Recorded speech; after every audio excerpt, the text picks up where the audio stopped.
नमस्कार दोस्तों। तो आज का टॉपिक है national commission for protection of child rights. ठीक है, NCPCR। तो अब जब हमने SC, ST, OBC, human rights, women's, even though जो मार्केट में फेयर कंपटीशन हो, इन सब के लिए पढ़ लिया, तो बेचारे हमारे बच्चे क्यों, बालक क्यों वंचित रह जाए, है ना। तो इनके बारे में भी हमें पढ़ना चाहिए कि इनके साथ जो क्रुएलिटी हो रही है, जैसे इनके साथ क्या हो रहा है, एक्सप्लॉयटेशन हो रहा है। अच्छा, ये जो एक्सप्लॉयटेशन कर रहे हैं वो आप छोड़ दो अभी, है ना, कि दिन भर मोबाइल में घुसे रहते हैं, ये छोड़ दो। ये जो एक्सप्लॉयटेशन करते हैं वो छोड़ दो आप, लेकिन इनके साथ जो एक्सप्लॉयटेशन हो रहा है वो ज़्यादा गंभीर है। जैसे कि सेक्सुअल एक्सप्लॉयटेशन हो रहा, जैसे कि इनका साथ क्या होना कि भाई जैसे बाल श्रम में इन्वॉल्व कर देना, ठीक। फिर उसके बाद इनका माल नरिश्ड होना, ठीक है। तो ऐसे तमाम चीज़ें जो हैं ये इनसे संबंधित है, इनको देखते हैं। ठीक है, तो आप देखिए कि राष्ट्रीय बाल अधिकार संरक्षण आयोग बना, इसकी स्थापना 2007 में हुई, ठीक।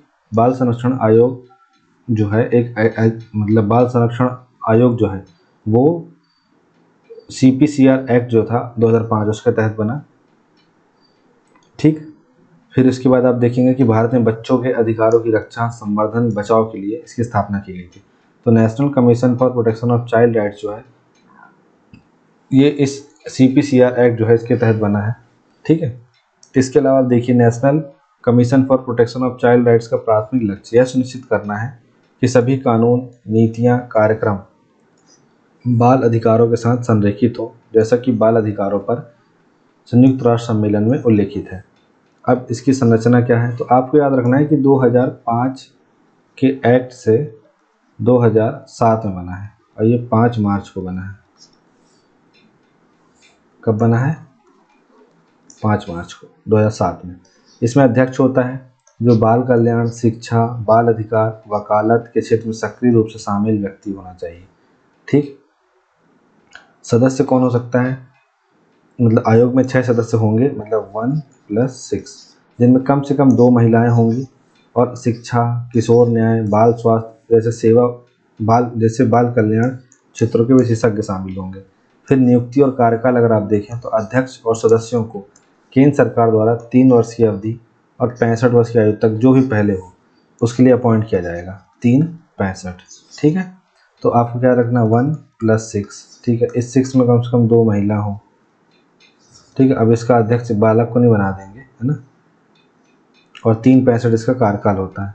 काम क्या है इसका भाई, मतलब ये तो मत पूछो यार, ठीक है बता देते हैं फिर भी।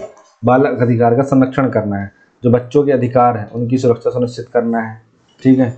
हाशिए पर कमजोर समूह जो है उनको संरक्षण देना है। शिकायत निपटान करना है कि बाल अधिकारों के उल्लंघन, बाल शोषण से संबंधित जो मामले आ रहे हैं उनकी जांच करनी है।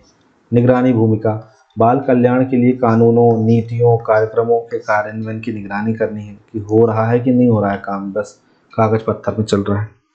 फिर शैक्षणिक अधिकार, तो शिक्षा का अधिकार एक्ट 2009 जो है इसका अनुपालन सुनिश्चित करना है, बच्चों की शिक्षा तक पहुंच की रक्षा करता है।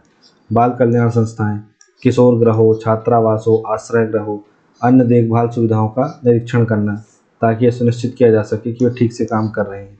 तो ऐसे आपको बहुत सी मतलब आपको मूवियाँ मिल जाएंगी, बहुत से आपको ऐसी वेब सीरीज़ मिल जाएंगी जिनमें आप देखिए कि जैसे एक अभी वर्तमान में एडोलसेंस करके एक मूवी वेब सीरीज़ आई है नेटफ्लिक्स में। ये मतलब ये बताती है कि जो टीनेज में, स्टार्टिंग टीनेज में जो बच्चे शामिल होते हैं तो उनके उनके जीवन में जो हार्मोनल चेंज आने के बाद कैसे वो अपोजिट जेंडर के प्रति उनका जो अट्रैक्शन होता है, डिस्ट्रैक्शन होता है, उस चीज़ों के बारे में वो पूरी बात करती है मूवी। तो आप देखिएगा, उसको बहुत पसंद आएगी आपको। तो ये सब इनके काम है। इसके अलावा इनके काम क्या है, इसके अलावा इनके काम है सलाहकार की भूमिका निभाना, बच्चों के कल्याण को प्रभावित करने वाले कानूनों और नीतियों पर केंद्र और राज्य सरकार को सलाह देगी कि भाई ऐसी नीति बनाओ जिससे ये हो। बचाओ अभियान, छापेमारी करना, बाल श्रम से बचाना, तस्करी हो रही है या दुर्व्यवहार हो रहा है तो उससे बचाने के लिए अधिकारियों के साथ सहयोग करती है। अवेयरनेस फैलाना, बाल अधिकारों और कल्याणों के बारे में जनता को शिक्षित करना, ठीक है, और जागरूकता अभियान चलाना। फिर रिसर्च एंड डेटा संग्रह, ये रिसर्च करती है, डेटा एकत्र करती है, बेहतर बाल संरक्षण के लिए रणनीतियों की सिफारिश करती है। फिर कानूनी सहायता, हिंसा, दुर्व्यवहार, भेदभाव इनसे प्रभावित बच्चों को कानूनी सहायता प्रदान करती है ये। ठीक है। इसके अलावा आप देखिए national commission for protection of child rights की कुछ सीमाएं हैं। क्या सीमाएं हैं? सीमित प्रवर्तन शक्ति, केवल कार्रवाई की सिफारिश कर सकता है, लेकिन अपने निर्णयों को सीधे लागू करने की शक्ति का अभाव है। इसके अलावा अगर आप देखेंगे कि इसमें इनके पास कम शक्ति प्रवर्तन की जो सीमित शक्ति है, फिर संसाधनों की कमी है, बजट हो गया, कर्मचारी हो गया, इनकी कमी है, सीमित अधिकार क्षेत्र है, केवल 18 वर्ष तक के बच्चों को कवर करता है। ठीक है, फिर उसके ऊपर ह्यूमन राइट आ जाता है ना, जिससे युवाओं के मुद्दों को संबोधित करने में इसका दायरा सीमित हो जाता है। अधिकारियों पर बहुत निर्भरता है, अपने निर्देशों को क्रियान्वित करने के लिए पुलिस, अदालत, अन्य अधिकारियों पर ज़्यादा निर्भर है।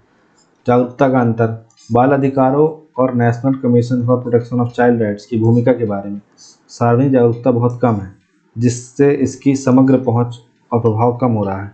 मतलब स्कूलों में इसके लेकर के चलाना चाहिए, लेकिन अब चलाते ही नहीं है ऐसा करके। ठीक है। इसके बाद हम देखेंगे कंज्यूमर कोर्ट के बारे में। तो हमने national commission for protection of child rights के बारे में पूरा पढ़ा, तो आई होप सो आपको ये पूरा समझ में आया होगा। तो thank you so much for watching this video. Have a nice day.